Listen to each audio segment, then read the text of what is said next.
This is Shalom World Podcast.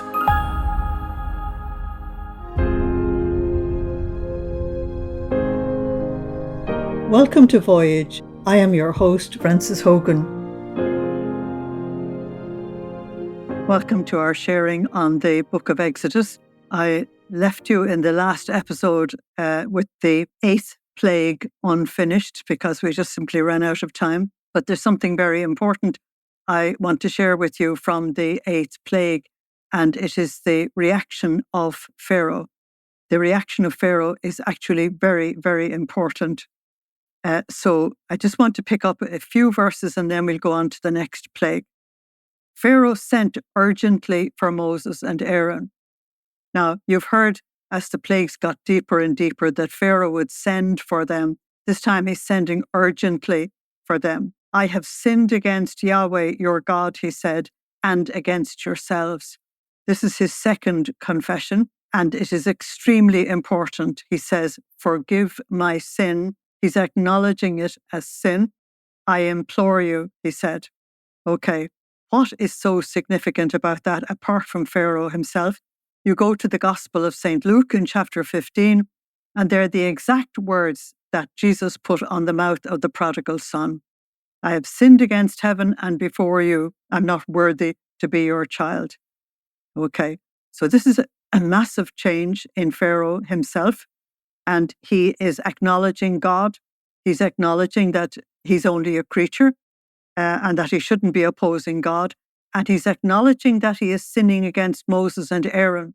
Now, Moses and Aaron throughout this whole ordeal have been gentle, kind, humble, and Aaron has been completely silent. Moses has never reacted to Pharaoh. He has simply given him the message of God, and he has responded in a very measured way to Pharaoh, telling Pharaoh if there was something that he couldn't accept. Okay, but now he gets a proper confession from Pharaoh.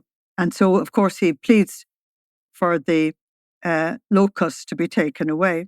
So in verse 19, we're told that when Moses did ask that the Lord sent a west wind to blow the locusts away, and this text from the Jerusalem Bible said, towards the Sea of Reeds. Now, I don't accept that at all, because all the really important witnesses that I've been given to you from the Septuagint, the Masoretic text, and all the others, they all say the Red Sea. And this will come up as an issue when it comes to crossing the Red Sea, which I will deal with there. So the Jewish text says that it is the Red Sea.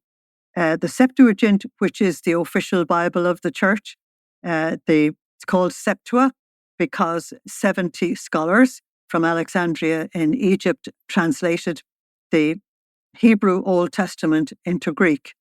And that was the Bible that was actually given to the church.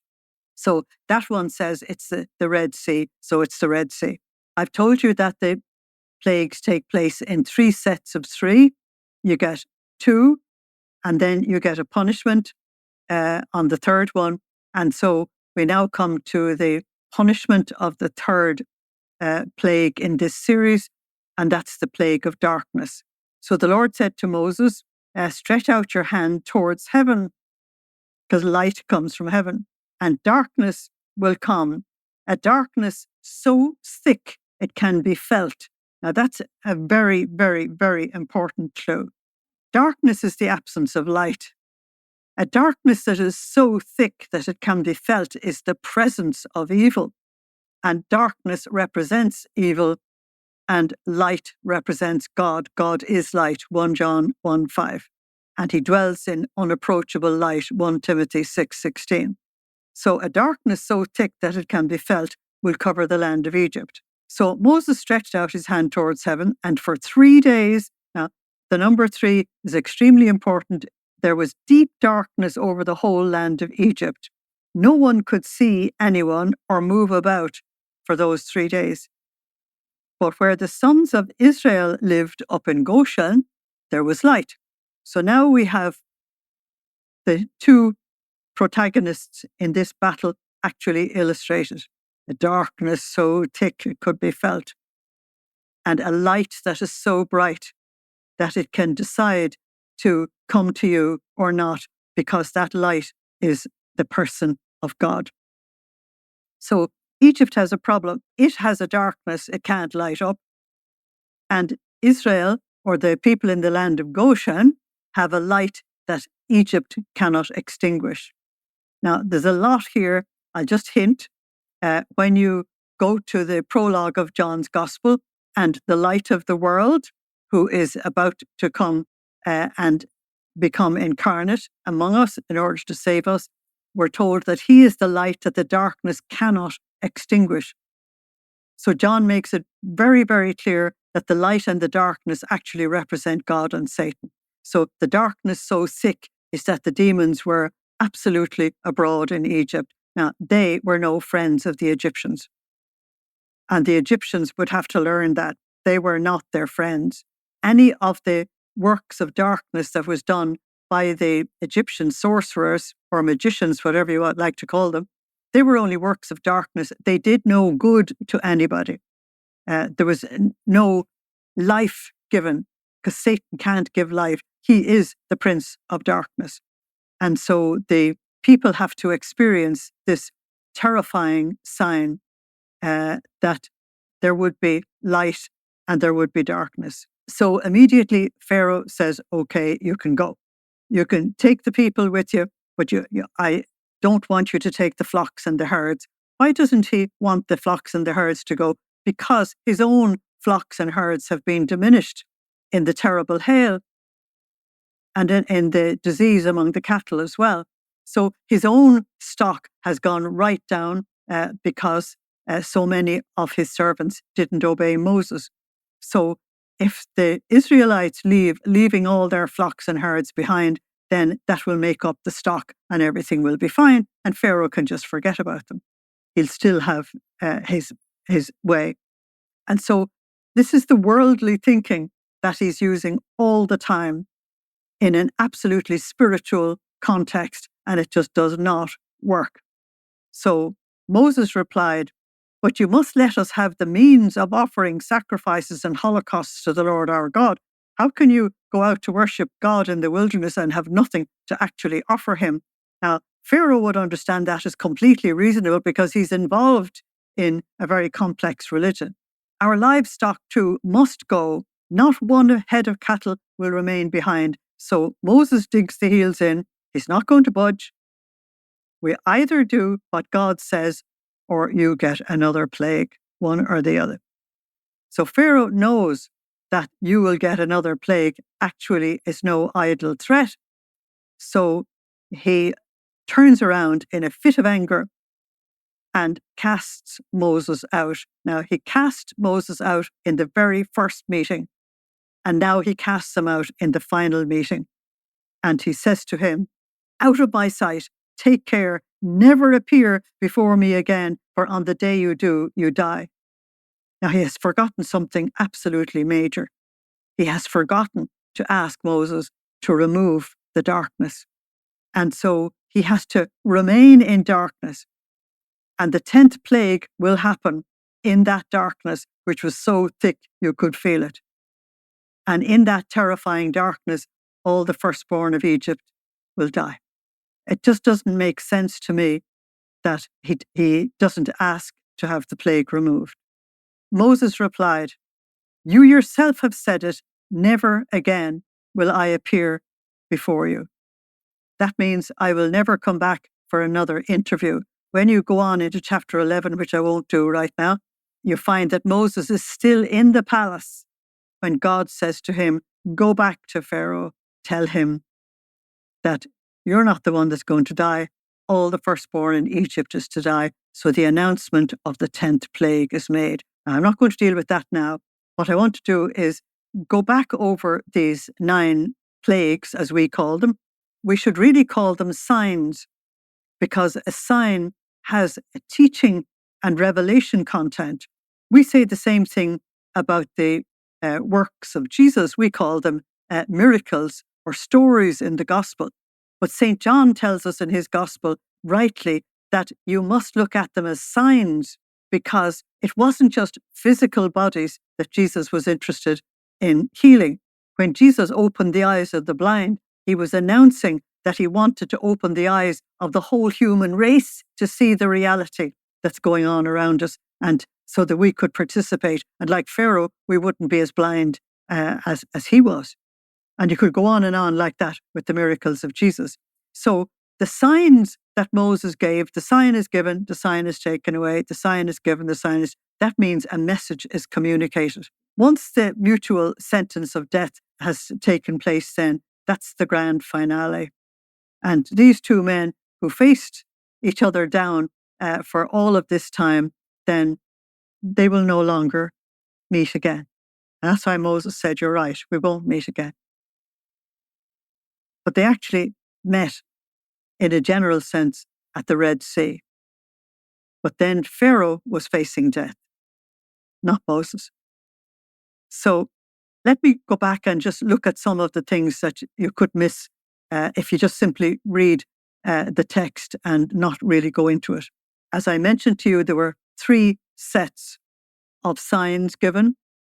And the first 2, in each case, there was a warning. And the third one was a punishment. And there were 3 punishments given: lice, boils, and darkness. And each of these spoke about the fact that unredeemed and unrepentant human beings have no right to enter the presence of God, because nothing unholy or unworthy can enter the presence of God. So lice specifically represented sin, boils represented uncleanness, and darkness represented the spiritual darkness that they were in. So the 10th plague has to do with redemption, so we won't deal with that now. The first 2 plagues disturbed their comfort, but didn't do any damage. But the third one, the lice, attacked their persons. In other words, this involves you. You have to give a response to it. In the second set of signs that were given, it attacked their possessions. And then the second punishment attacked their own person. Again, you have to get involved. You have to make a decision. Now, the Greek word klises, from which we get the English word crisis, means that a person or a group are put into a certain set of circumstances in which they are forced to make a decision. And that's what's going on here in the plagues. They're being forced to make a decision. And the decision is for and or against the one and only true God. In the third set, you have real punishment because it brought desolation and death. Death to the livestock and death to people as well.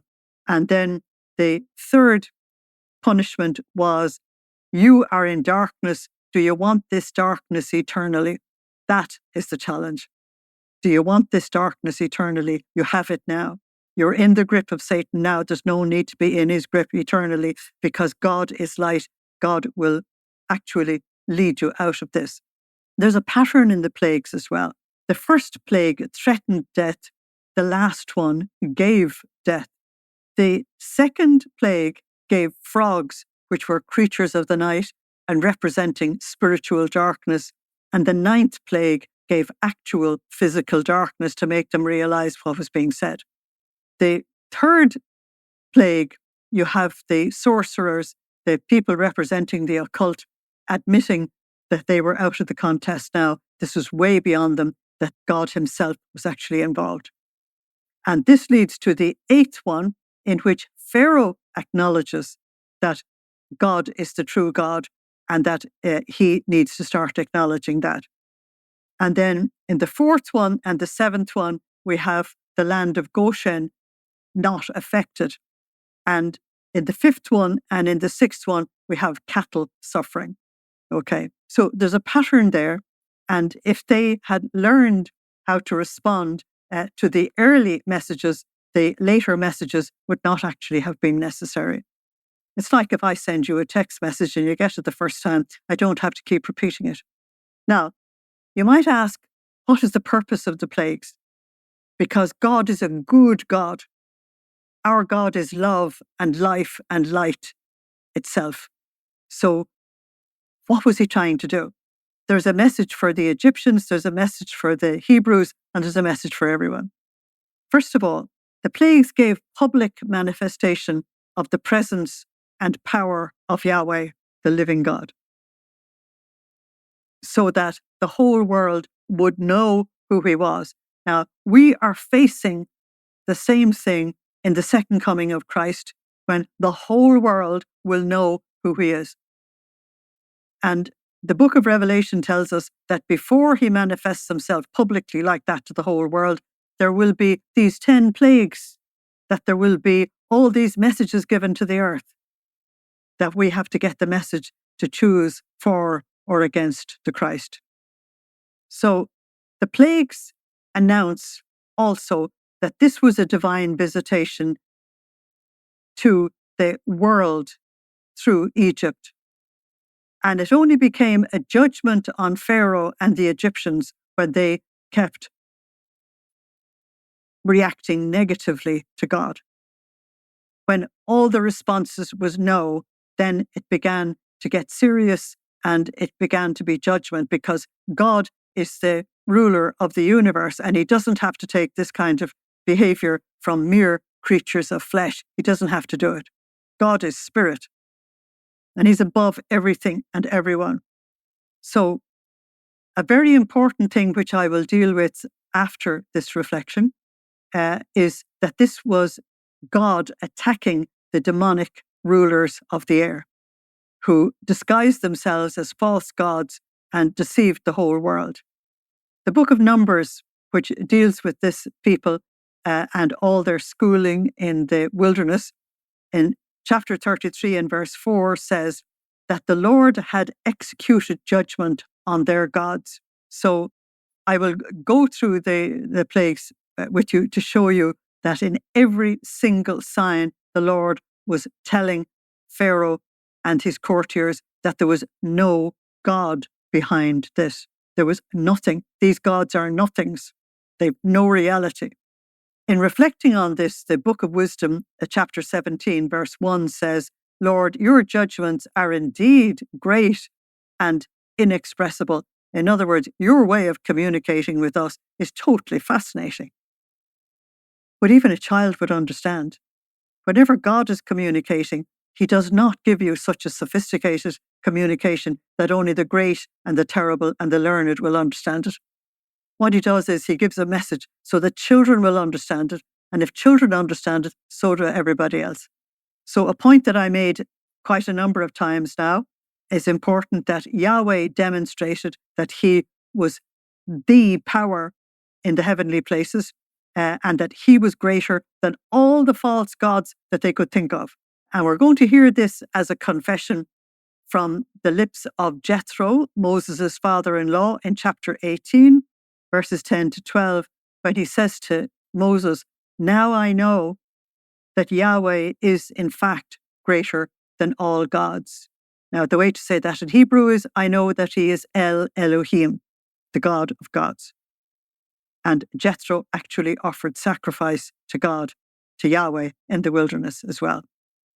So the next thing is that the plagues taught us, or teaches us, that the human race has responsibility before God. We have a responsibility to recognize his presence, to listen to his word, and to obey. Thy will be done on earth is the issue. You notice that right at the very beginning in chapter 3 of the book of Genesis, that God held Adam and Eve and the serpent responsible for what they did. But he didn't allow them to blame each other. Each one did whatever they did. And throughout the whole process, the Lord said that he would be revealing himself to the whole world through these events. Because, they didn't have telephones in those days. But if you want to get a message out, you only have to tell a man, tell a woman, or tell a child. That's all. You don't have to do anything else. I remembered with amazement the first time I arrived in Africa in the early 1960s to be a missionary there. And I had to travel 400 miles up country to the place I was going to. And when I arrived, they had a party ready for me. I said, how did you know? Who told you? And they said, we use the tom-toms, which is a Morse code, or similar to the Morse code, or maybe the Morse code came from that. And they said, we sent a message on the tom-toms across the mountains so that they knew as soon as you arrived. I said, what did they say? And they said, pink face has arrived. And they were all ready for this pink face that had arrived. Yes, God is able to get his message out. And from time immemorial, they have proclaimed the message from mountaintop to get the message across to the world.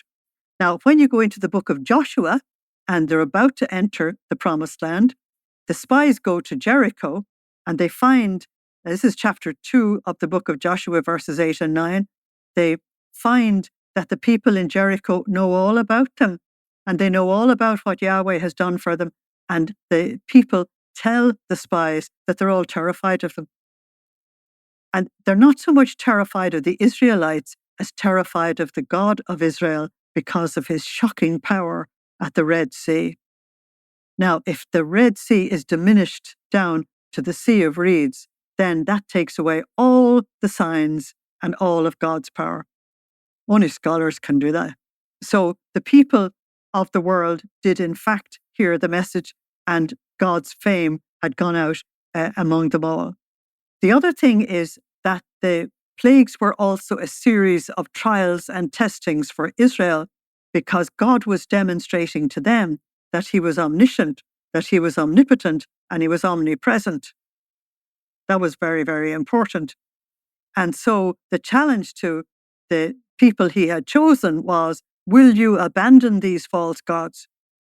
Will you put your trust in Yahweh, who is creating all these miracles for you? Will you allow him to purify you from your sins, which you need to do if you want to be in union with God? And will you get up and follow him? He is your great shepherd. He is the shepherd of the sheep, as Jesus said in John chapter 10. So let's look for a moment at the moral significance of the plagues. So I told you I'm going to look at these from different angles. The plagues show up the condition of the world without God. It's in darkness, sin, ill health, disintegration, and so on and so forth. And Egypt, as we know, symbolized that world. So the first plague said that death broods over a world like that. Death from all kinds of reasons. And if nothing is done about it, it will lead to spiritual disaster, meaning eternal darkness, and death, meaning the second death for everybody. So it's a world that needs a redeemer and needs a rescuer. The frogs, you remember I hinted at the frogs?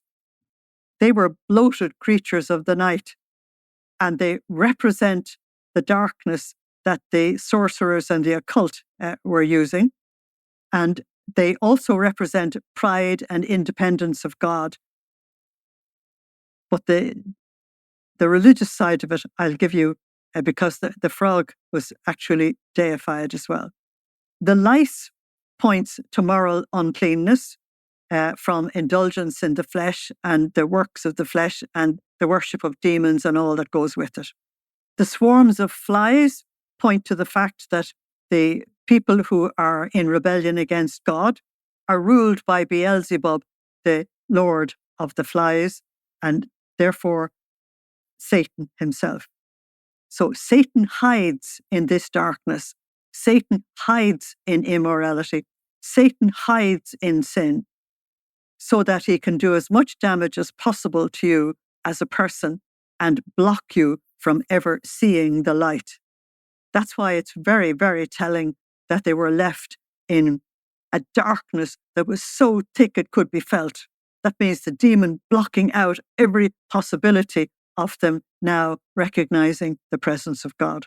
The cattle disease indicates that our moral behavior can actually make us look like beasts of burden. Because Jesus said in John 8:44 that anyone who sins is a slave.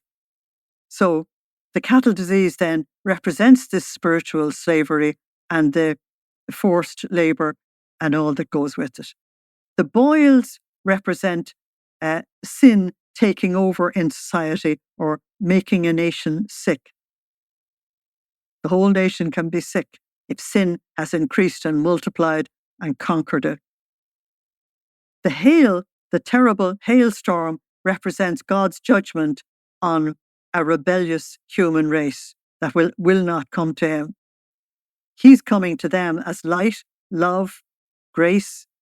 He wants to be their redeemer. He wants to take them into the light. He wants to show them the way of redemption. He wants to take them on the journey through the wilderness into the promised land. He wants that for everybody.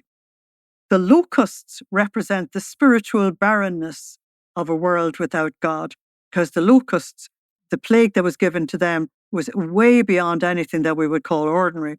And so it just simply cleaned out all the greenery that was in the land, left them completely barren. And so it represents a spiritual barrenness, which is very frightening. And the dense darkness then, they're in a world alienated from God, filled with demons. Now, they didn't realize that the so-called gods they were worshipping actually represented demons, but St. Paul is very clear about that. I think it's 1 Corinthians 10, where he tells the Christians that you cannot be going to these temples with false gods where they're worshipping demons and then come back and think that you can participate in the Holy Eucharist. Because so much was being communicated, Pharaoh and his government and the people were all being put into a situation where it was essential that they would make a decision. Now, a crisis does that. It makes you make a decision for or against. If things are going along normally, we can often just go along, plod along from day to day and not really make a decision. And a crisis is there to make us make a decision. What would these plagues say to the people up in Goshen? To the people who had been chosen? They're under the covenant of Abraham, but they're being oppressed. Now, notice there isn't an awful lot of slave labor going on during these plagues. Everything has stopped. So they're up in Goshen. They're actually separated from what's going on in the rest of Egypt. So what God wanted, Yahweh wanted, was to establish a relationship with Israel. They were his chosen people. They were his people. So he finds them in the world in this desolate situation. Now, the prophets later on, and particularly the prophet Ezekiel, speaks about the allegorical history of Israel and says that she was found in a desolate waste and she was found in utter nakedness. Now, in the Bible, utter nakedness means no grace. When Adam and Eve were clothed in grace, we're not told they were naked. We were told they were naked when they sinned and grace, the clothing of grace, was removed from them. When you go to the Gospels and you find Jesus healing a demoniac, he clothes the man and he's clothing him with grace and redemption. So nakedness in the Bible is not the physical stuff that people speak about. So God found them in this desolate waste in Egypt, a spiritual waste, but it was a highly developed civilization. He found them surrounded with false gods and very much affected by them. And so he decides to woo them as a divine lover publicly. And so he's wooing them and showing them by demonstration that the false gods are absolutely nothing. And when you're finished looking at this, go to Psalm 115, where all of this is put very, very clearly. That these false gods have eyes and they do not see, they have ears and they do not hear, they have a mouth and they do not speak, they have hands and they do not work, they have feet and they do not walk. They're just dead things. They're made of clay. They're nothings. And then they say, but our God is no thing. He's spirit. These are material things, and Jeremiah picks that up as well. These are material things, but they're nothings. They've no life in them. Our God doesn't need any of this material stuff because he is pure spirit. They had a lot to learn, an awful lot to learn. Now, they had lived in Egypt for a long time, for several hundred years, and so they were all Egyptians, the whole lot of them. And therefore, they were imbued by the culture of Egypt, and they were affected by the idolatry, as we will see when we go into the wilderness. They still had the faith of Abraham, and they were still part of his covenant because they were circumcised, but they didn't know Yahweh personally. It was just a tradition. And that's very much the condition of an enormous number of Christians today who are baptized, attend church, listen to sermons. They don't know the Lord. What they have is a tradition. They have a religion, but they don't have a personal relationship with God. And the essence of religion is a personal relationship with God. And when you go through the Bible, it's the people who have a personal relationship with God that God can use to help others. So if you personally are not in that position, then please don't let the sun go down on this day without asking the Lord, please, may I have a personal relationship with you. He will be very happy, and he will be very happy to bring you into it. The magicians and the sorcerers in Egypt also affected God's people up in Goshen because they were in the same country, under the same influence. And they did have powers, as was demonstrated in the first 3 signs. But their power was very limited, and it came from the occult, or it came from the evil one. And God had to demonstrate to his own people up in Goshen that the power that was being used by the sorcerers and the magicians came from his enemy and their enemy. And they were not to touch this. That he demonstrated that just with the power of his word, just by making a decision, that he could do anything he liked. They have to learn this. So not only is Egypt in the school of Yahweh, but the people of God up in Goshen are also learning in this school of Yahweh. And they had to learn that behind all of this occultic stuff is the power of the demonic. But as you go through the Bible and the history of this people all down the centuries, you find that they had a very bitter battle to fight against idolatry, which the whole world was imbued in. And sometimes they fell very low. It's really sad.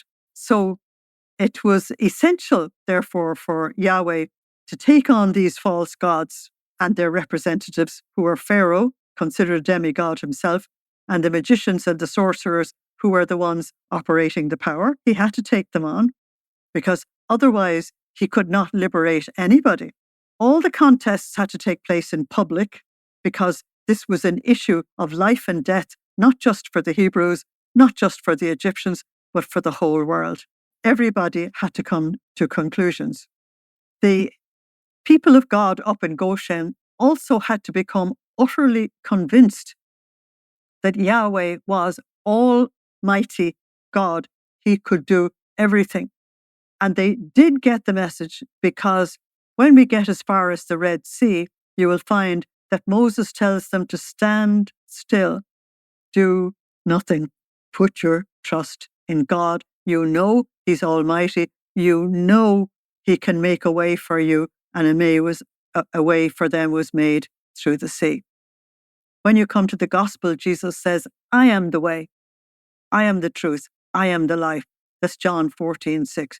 That he has made a way for us all the way back to the Father's house. And so we're dealing with Almighty God, the omnipotent one here. And we're dealing with something that will be repeated in different ways throughout the scriptures, and that is nothing. But nothing is impossible with God. I've given you what was said to our Blessed Mother when she was facing the impossibility of becoming pregnant without having any contact with man, which was completely impossible. But if nothing is impossible with God, then she surrendered. And all the heroes of the Bible are going to have to be told time out of number that the arm of the Lord isn't too short is one of the ways that God says it to them. God can do anything.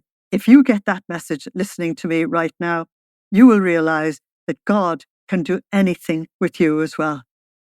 And he can do anything with the world. All he needs is our cooperation. He doesn't need anything else. And he needs our cooperation simply because he has given us free will. So throughout the plagues, the way God dealt with his people in Goshen and the way he dealt with the Egyptians, they discovered their own identity again. Their identity as a chosen people, their identity as a nation, their identity as a unique people who would have a unique destiny and a place in history that would be completely unique. So this is actually very important. So all of this was going on as well. They also had to discover for themselves that God truly loved them. And we'll deal with this again. It's in Deuteronomy chapter 7, where the Lord says that he chose them because he loved them, not because they were better than anybody else, not because they had any skills better than anybody else, not at all. He chooses the weak things of this world to confound the strong. And that's the way God is for all time, for all people, and for you and me. He chooses us because he loves us. God is love. The only thing he can do is love. And everything he does is done through love. So they have to discover that this almighty, ever-living, everlasting God has chosen them, and he has chosen them because he loves them. Don't we choose our life partners simply because we love them as well? And they become special to us, and they become part of us. Well, we learned that from God. So they experienced Yahweh as their savior, and he could not only liberate them physically from the territory of Pharaoh, but he could liberate them spiritually from their enemies, that he could liberate them from themselves, which is the worst enemy. And therefore, yes, they learned his name, El Elohim Adon Adonim. That was very important. Now, I've mentioned the next point I've mentioned several times, but I'll just, to put it together, I'll just say it again.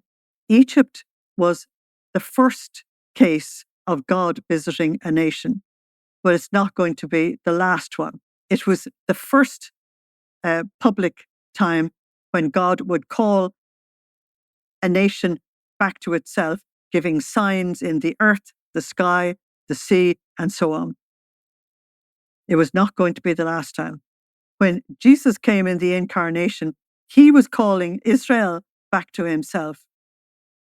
And he also gave signs in the sky and in the earth and everything when he calmed the storm and all the rest of it, and when he gave them bread and did all the wonderful signs that he did. And it is going to happen at the end of the time, which is going to be in our time, our generation, when the Lord is returning to us, and he's calling this time every nation back to him. He's calling the whole world, and therefore the signs have to be all over the world. Hence we have so-called climate change, because God is speaking to us through the elements.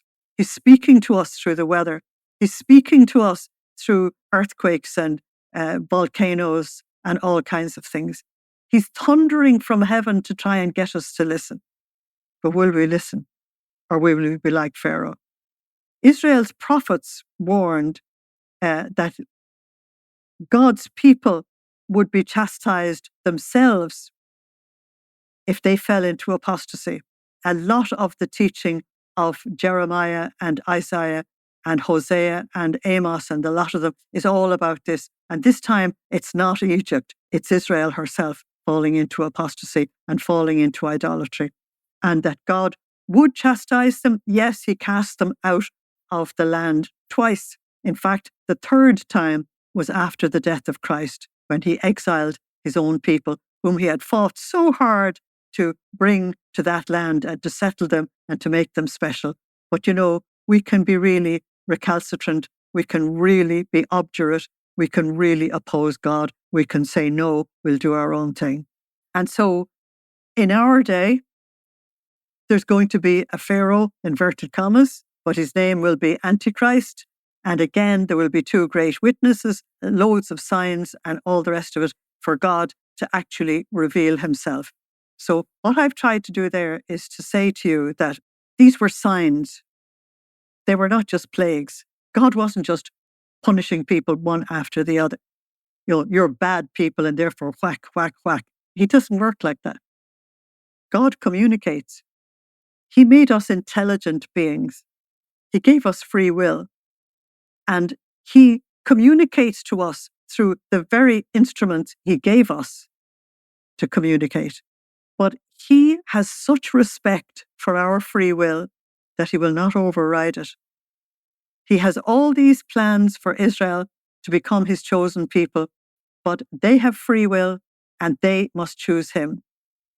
Now, he does woo them in a most wonderful way, giving extraordinary signs so that they can boast that our God is the greatest one on earth. And that is so for all of us if only we would listen and we would respond. Thank you for listening. Slán agus beannacht dé live. Goodbye. God bless you. Thank you for joining us today. We'd like to hear what you thought of today's session. Share your feedback with us at podcast@shalomworld.org. You can motivate and support us today. shalomworld.org/donate. Visit shalomworld.org for more information about Shalom World podcasts. To get the latest updates, make sure you follow us on Instagram at Shalom World Podcasts. Shalom World Podcasts is now available on all online platforms, including Apple Podcasts, Spotify, and others.